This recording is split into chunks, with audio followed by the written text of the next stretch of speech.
Hello Ens, kamu tahu nggak apa itu breadcrumbing? Kayaknya seru nih kalau dibahas. Oke, kembali lagi bersama gue Anton Zugarto. Kali ini gue mau ngajak kalian buat ngobrolin apa itu breadcrumbing. Oke, sebelum kita memulai pembicaraan ini, kita intro dulu.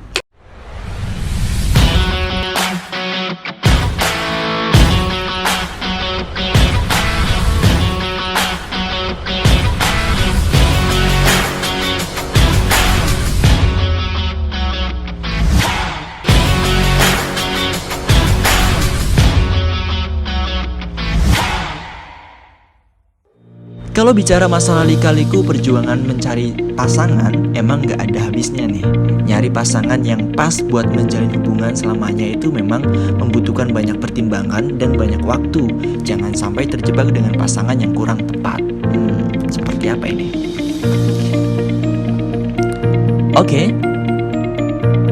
Bicara soal cari pasangan, kali ini gue Anton Zugarto mau ngobrolin soal apa itu breadcrumbing, yaitu melakukan pendekatan secara online bukanlah cara yang terbilang baru buat menemukan sebuah pasangan, karena ini mungkin sudah dilakukan oleh orang-orang saat ini, khususnya kalian yang lagi berada di masa PDKT secara online.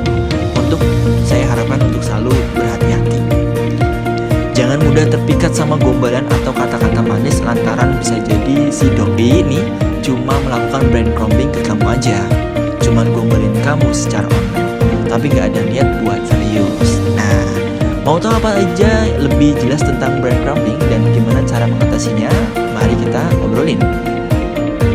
Step yang pertama, pengertian dari apa itu breadcrumbing. Breadcrumbing adalah perilaku seseorang yang sengaja mencari perhatian dan memikat korbannya. Masalahnya, pelaku ini tidak benar-benar niat menjalin hubungan yang serius bareng korban. Pelaku ini menjalankan aksinya lewat komunikasi online. Oleh sebab itu, harap waspadai salah satu bentuk manipulasi emosi tersebut.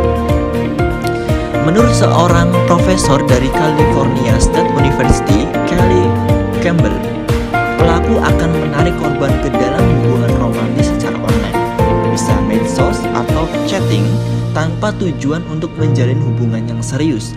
Mereka membuat korbannya seolah menjadi terikat atau tergantung dengan dinamika hubungan sebelum akhirnya mengalami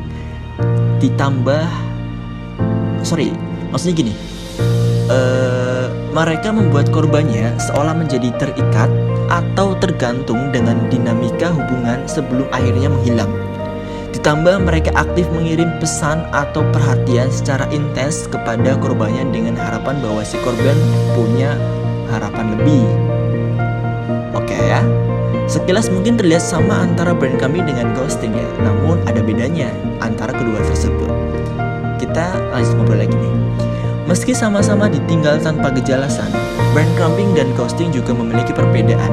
Pelaku ghosting biasanya tiba-tiba pergi tanpa kembali lagi, tapi ada kemungkinan pelaku breadcrumbing akan kembali memberi perhatian yang sama seperti sebelumnya setelah menghilang seolah tidak terjadi apa-apa. Selain itu, ghosting merupakan metode mengakhiri hubungan sepihak tanpa adanya pemberitahuan terlebih dahulu. Sementara breadcrumbing ini hanya sebatas modus tanpa kejelasan dalam hubungan. Tujuan dari pelaku adalah menerima kepuasan dari banyak perhatian yang diperoleh oleh si korban. Ini sulit untuk membedakan mana orang yang benar-benar ingin menjalin hubungan dengan serius atau orang yang hanya main-main. Untuk itu kita harus paham dengan tanda atau pola komunikasi perilaku breadcrumbing supaya tidak terjebak. Tanda-tandanya apa aja? Tanda-tandanya gini.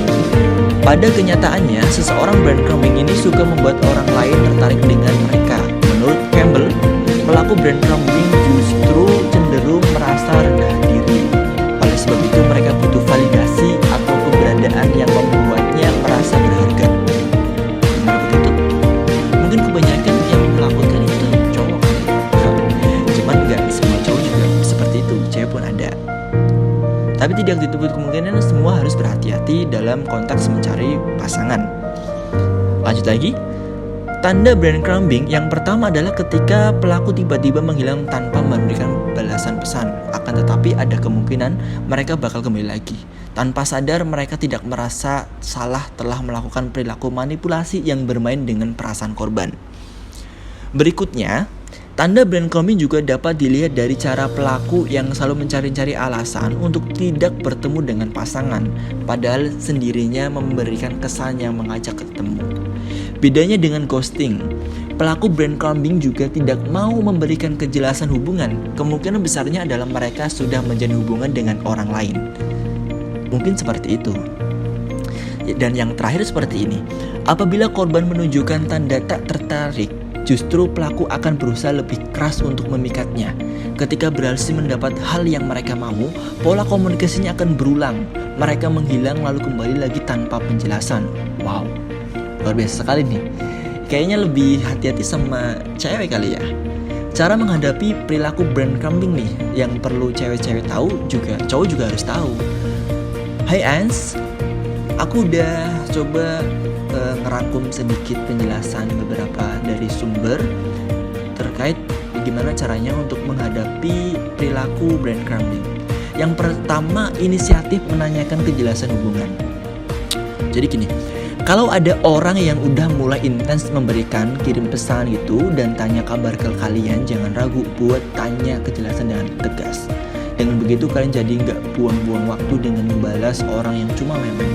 Semisal orang tersebut nggak ada ketertarikan buat lanjut membangun hubungan yang sehat, sebaiknya jangan berekspektasi terlalu tinggi. Kemudian yang kedua, ajak bertemu secara langsung untuk mengetahui apakah mereka serius atau tidak. Coba tawarkan buat ketemu gitu tatap muka secara langsung, tawarkan tempat dan waktu secara spesifik untuk bertemu. Seandainya mereka tidak serius dengan kalian, maka banyak alasan yang tidak jelas akan muncul.